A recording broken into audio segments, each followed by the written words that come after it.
Hey, what's up, everybody? Welcome back to Living Well with Terrell, the place where we develop the mind, soul, and the body on a communal level. And today we're going to be talking about the soul. The soul! Wow, it's been a while since I did that. I'm just like, that was refreshing. Like, that was amazing. I hope y'all been doing good. I've been doing pretty good. I mean, not super consistent, but I posted maybe like 2-3 weeks ago. I'm growing my hair out.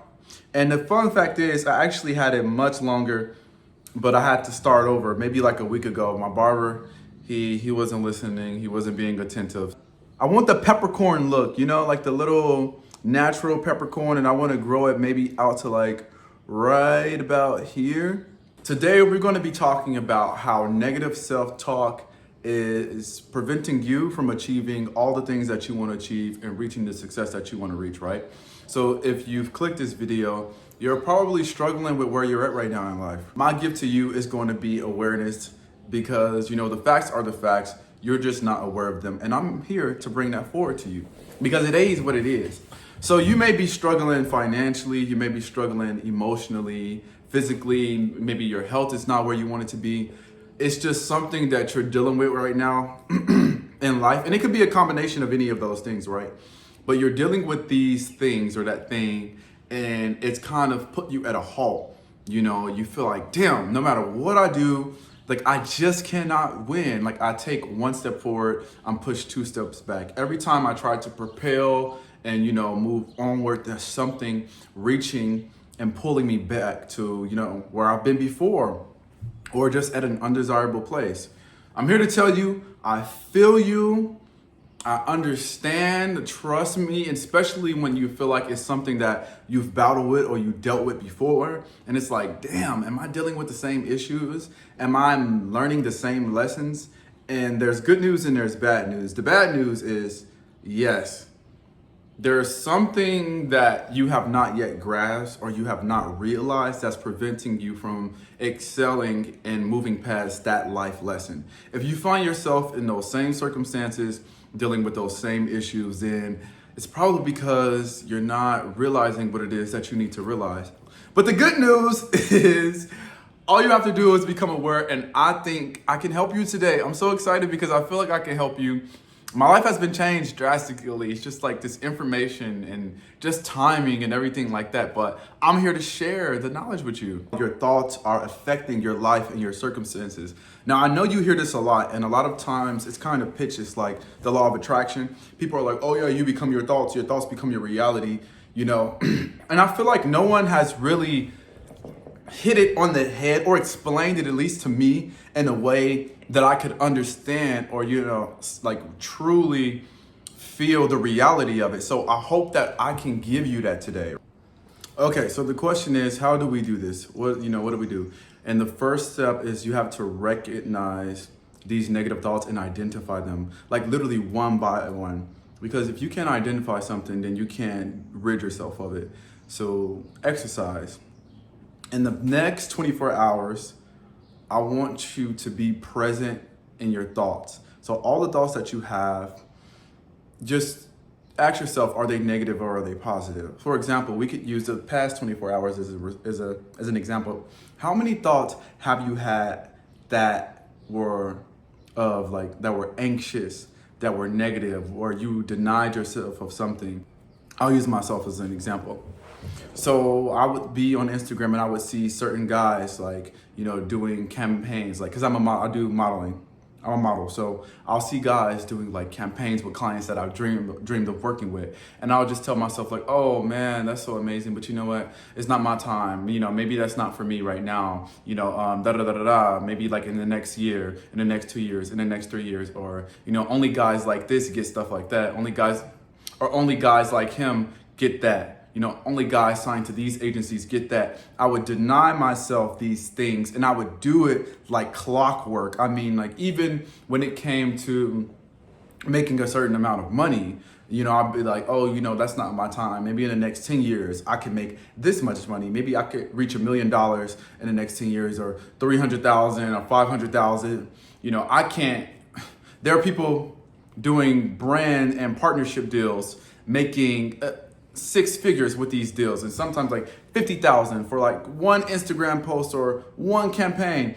And I would deny myself this. I would automatically eliminate myself from those opportunities. And I would do it so much to the point where I did not recognize or understand it. And that was literally my brain's way of protecting me from the unknown. In retrospect, I recognized that the thought of pushing myself to achieve what it is that I was admiring at that particular point of time, the amount of work that I anticipated scared me and it made me anxious. So in order to protect myself from those feelings, I reverted to what I know, which would be my comfort zone. And I protect myself by eliminating myself and telling myself, oh, that's not your time. That doesn't happen for people like you. You know, you do this, that, and that, but you don't get those things. Only guys like him get those things. You know, and I would do it so much that I built up this resistance that I didn't even notice. I didn't think it was a bad thing. I didn't see it as a negative thing.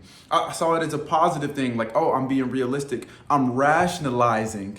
You know, I'm rationalizing, and that's what we do. Like Myron Golden says this perfectly. He says, when we rationalize, we tell ourselves rational lies, right? So that's what I was doing in that particular point in time. And now I'm able to recognize it. I'm able to see guys in the gym when they have these incredible physiques.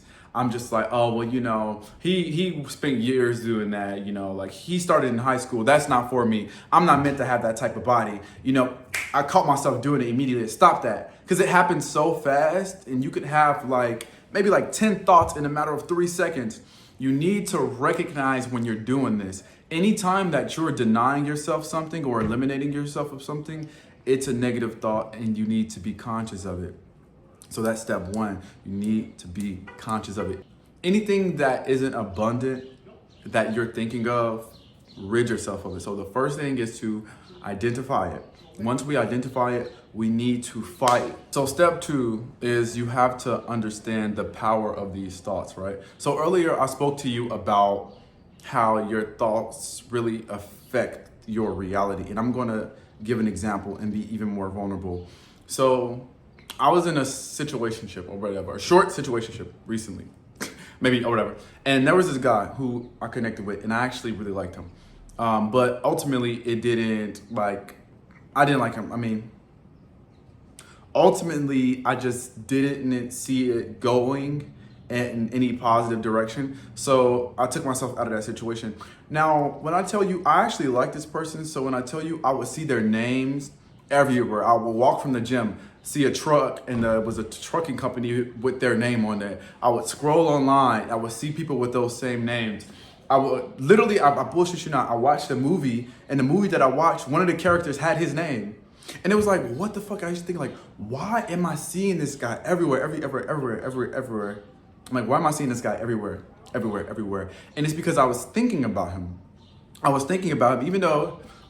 Even though I cut him off, I was still thinking about him, and he was in my thoughts, and he was manifesting into my reality. So when I say your thoughts really do become your reality, everything you think up here, you're conjuring, you're sending out signals to attract those things out here. Like, so you have to understand that, and you have to believe that, because if you don't, then you're not going to be inspired or prompt to correcting your thoughts. And again, Myron Golden, I love Myron Golden, but he says that imagine that your brain is a supercomputer, which we know our brains are more powerful than supercomputers. But imagine your brain is a supercomputer, and everything that you think, it gets conjured up into a 3D printer, and it becomes your reality and your circumstances. Would you change your thoughts then? Exactly, you would, right? So think of it like that. Your thoughts literally project and they become your reality. So step one is to recognize the negative thoughts. Step two is to understand the power of your thoughts in your mind. And step three, which is really important, is you have to work to eliminate those negative thoughts. So for example, when I'm in the gym and I see somebody with a nice physique now, instead of going, oh, you know, that'll take 10 years, that's not for me.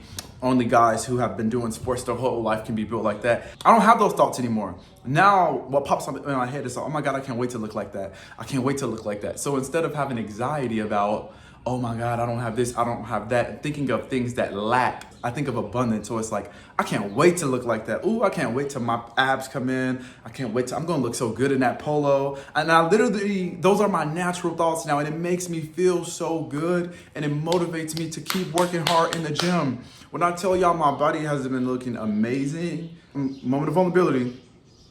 When I used to have those thoughts in the gym, do y'all know I used to leave the gym and go home? Like, I promise you, I would be in that situation and I'll be like, damn, like, there's no point in trying. I'll never get that body. Because if I'm telling myself I can never get that body until the next 10 years, or I tell myself that guys who have those bodies, that's not you, you know? I'm automatically denying myself something that I want and something that I desire, automatically eliminating myself. And when you have no hope, literally no hope, then what's the point of even trying? You know, I can see this now in retrospect, but at the point I didn't understand at that point. So I would literally leave the gym. I would feel so defeated. I would get so down. I would be like, oh, well, you know, I guess you're right. And all of this is happening in a matter of seconds. And it's because how I've trained my mind. So I would literally leave the gym and go home, sit on the couch, probably eat some takeout, and just perpetuate that reality of lacking, you know, that lack of, like, just perpetuate that. And slowly over time, I become that. I become what I was thinking about. And it's not like this magical, voodoo, mystical thing. It's actually common sense when you think about it. If you think about something over and over again, and if you know, you have those feelings of anxiety, you have all this, you conjure up those feelings, then you're gonna slowly, but for surely, you're gonna follow that flow of thinking. And it's gonna reflect. So understand the power of your thoughts and replace them with something more desirable, right? More desirable. So once you get into the habit of doing this, you know, and like I said, it won't be easy. It will not be easy. It won't be easy. It's gonna take time and time again, and you're gonna have to actually fight. Like, you're gonna have to get in the ring and tussle with yourself. Like, no, I am getting that. I do deserve that. I can get this. I can get that. Like, don't have anxiety of something going bad, you know, because that's what anxiety is. That's what Myron said too. Shout out to him. But he says, like, anxiety is not the same thing as fear, because fear happens when there's a present danger, a present evident danger. But anxiety happens when you are conjuring up, or you're thinking of simulating those feelings of a danger that's not yet there. So why would you be conjuring up the feelings of something you don't even want to happen? That's what anxiety is, you know? But we replace anxiety with anticipation and expectation. So instead of having fear of what could not be or what you won't have, anticipate the joy and the gratefulness of what it is that you want and desire, and lead with that expectation. I'm telling you, this is going to change your life so much. I'm telling you, like, within these past few weeks, my mind has just changed so much. It's changed so much because the thing here is that, you know, like, for example, if somebody in your family or a friend, they get a new green car, okay, they get this green car, it's cool. You never really see people with it. I guarantee you that everywhere you go, you're gonna see people with that green car. You're gonna be like, oh man, look at that, look at that. Did they have a sale or something going on? Like, what's happening? Ever since my friend got this car, and the reason is because your mind has been open to that car, and subconsciously, you know, you're gonna be looking for that car when you go out, and when you look for it, you find it. The same thing. When you focus on problems and issues over and over and over again, anxiety, fear, doubt, disappointment, if you focus on that, you're gonna find more of it. But when you're thinking about solutions and you're thinking about solutions, you're gonna find something open. You're gonna find an opportunity. Like, literally, your brain is just gonna be looking for opportunity, and you're gonna intersect with it. So I say all that to say, follow those steps. And within a week, come back to this video and comment and let me know if you actually seen a difference. Within a week's time, what the fuck is that? Oh, that's my chair. I said, what is, look at that, like right there. You know that move right there? And I saw it, I said, what is that? Is something in this place with us? Y'all, I'm telling you. Ping pong was my brain. But anyway, come back to this video within a week. And after you've done the work, let me know, honestly, let me know if it worked for you, and let me know if it didn't quite make a huge impact on your life. I don't want this video to be super long, and I can talk. So I'm gonna cut it right here. But I love y'all, I love talking with y'all, I love connecting with y'all. And this recent transformation that I've been experiencing, it's gonna allow me to come and bring y'all more intentional messages. Yeah, make sure you like, subscribe, and send this video to someone who you think needs to hear it. I don't know why I can't talk. I think I'm fatigued. All right, bye-bye.